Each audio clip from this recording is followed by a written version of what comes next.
Hello everyone. Today we are going to learn about deadlock avoidance.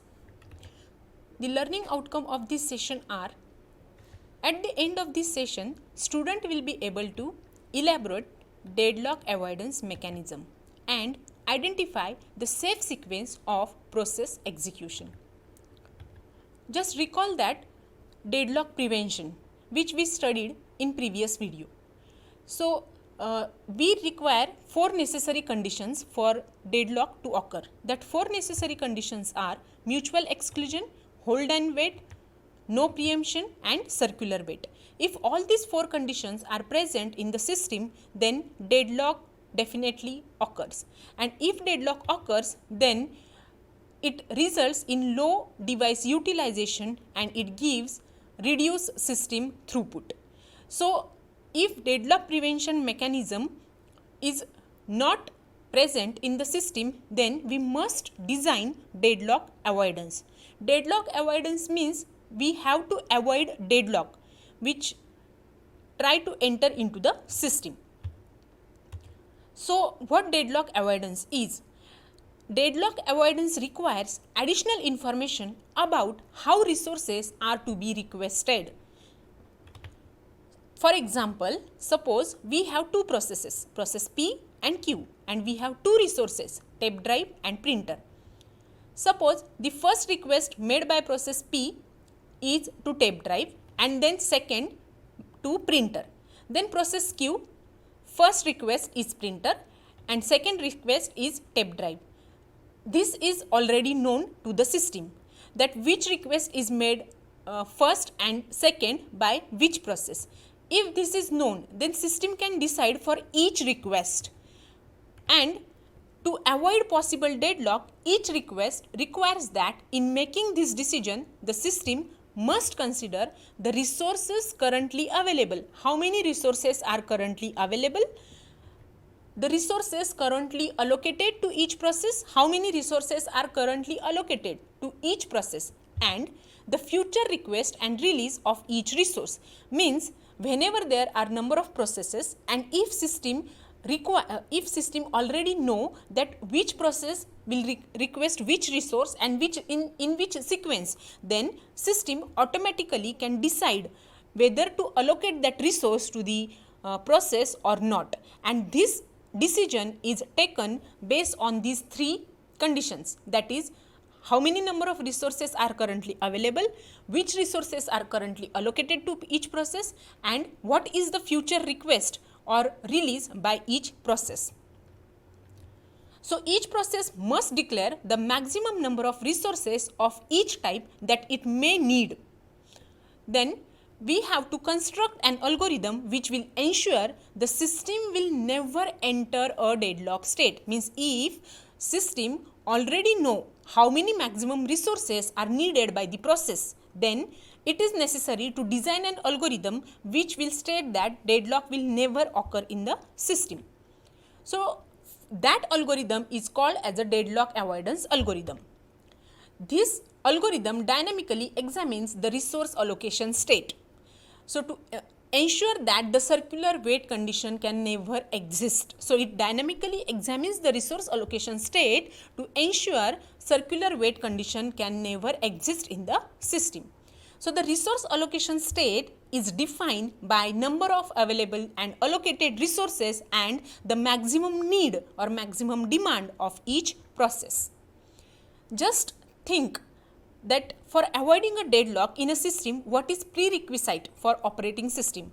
Pause the video and think and write down your answer. Okay. So, to avoid deadlock to occur in the system, it requires additional information about how many resources are requested by that process in near future and how many resources are allocated to that process. Now, the first algorithm which we are going to study is a safe state. So, a safe state is a state. Okay, we can say that a state is a safe if the system can allocate resources to each process up to its maximum need.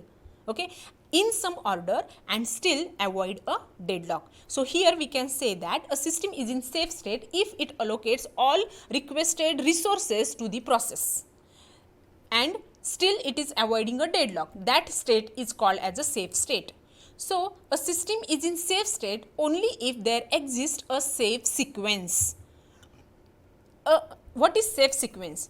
A sequence of process, for example P1 to Pn, is a safe sequence for the current allocation state if for each process Pi, the resource request that Pi can still make can be satisfied by the currently available resources plus the resources held by all the Pj with j is less than I. Means what? Suppose we have n number of processes, set of n processes P1 to Pn, then we can say that all these processes are executing in safe sequence, means P1, then P2, then P3, then P4, like that. They are executing in safe sequence if and only if system is able to satisfy the request made by process P2, okay, along with already P1 has already its own resources, means some resources are held by process P1 and still process P2 can also satisfy its resource request. Then we can say that P1 and P2 are in safe sequence. Similarly for P3, P1 and P2 already held some resources and still P3 can get the resource from the system, means it is in safe sequence. So if the resources that Pi needs are not immediately available, then Pi must wait until all Pj have finished, and Pj is nothing but j is always less than I, means if P2 needs to wait, that means it is waiting for the resources held by P1. So if P1, when P1 release resource, then only P2 will get that resource, okay, then it will be in safe sequence. When they have finished, then Pi can obtain all its needed resources, completes its designated task and return its allocated resources and then terminate. So all process Pi will get its all needed resources, it will execute and then process will terminate, and while terminating it will release all the allocated resources so that other process can use it. When Pi terminates, the Pi plus 1 can obtain its needed resources, means when P1 terminates, P2 will get resource, when P2 terminates, P3 will get resource, and so on. So if no such sequence exists, then the system state is said to be unsafe. So as shown here, we have a safe state and unsafe state. As we can see here, unsafe state is always a deadlock state, okay, but safe state is not a deadlock state. Conversely, a deadlock state is an unsafe state. So not all unsafe states are deadlock state. This is again a statement that not all unsafe states are deadlock state. Some of the states in unsafe are deadlock states. All unsafe states may lead to deadlock. They may lead to deadlock. So as long as the state is safe, the operating system can avoid unsafe states, okay, and all deadlock can be avoided. If an unsafe state, the operating system cannot prevent processes from requesting resource in such a way that a deadlock will occur. So unsafe state means deadlock may occur in the system. So the behavior of process controls the unsafe states.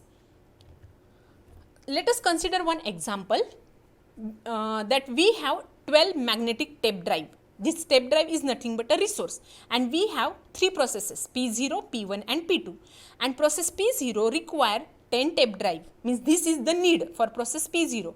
P1 may require 4 tape drive, P2 may require 9 tape drive. So 10, 4 and 9 is a request of process P0, P1 and P2, and total available resources are 12. So suppose at time T0, the process P0 is holding 5 tape drive, process P1 is holding 2 tape drive and P2 is holding 2 tape drive, which is shown here. P0, here we have a maximum need 10, 4, 9, and currently they have 5, 2 and 2 allocated, okay. So now once 5, 2, 2 means total out of 12, 9 are allocated, so remaining are 3. Now 3 resources are remaining. then how this will be result in safe sequence, that we will see. So at time t0 the system is in safe state. Right now this system is in safe state, and the sequence is same, p0, p1 and p2, 5, 2, 2. These resources will be allocated and system is in safe state. But suppose at time t0, okay, means this is the time t0, process p0, p1, p2 are in safe state with allocation of 5 to 2 resources to the process respectively. Okay, this is the safe state. Now at time t1, suppose process p1 request for 2 resources. Now 2 is less than these 3, okay, 3 are remaining resources, so it can be allocated to p1. Now the remaining will be 1, and now p1 finish its use, okay, and p1 releases all these 4 resources. Now the total remaining resources will become 1 plus 4, that is 5. Then next p0 request for its 5 resources. Yes, it can be granted because 5 are available. So p0 have given 5 resources. Now p0 completes its execution and it terminates, and it leaves all these 5 resources. So all these 5 resources will be released, and then total remaining resources are now 10.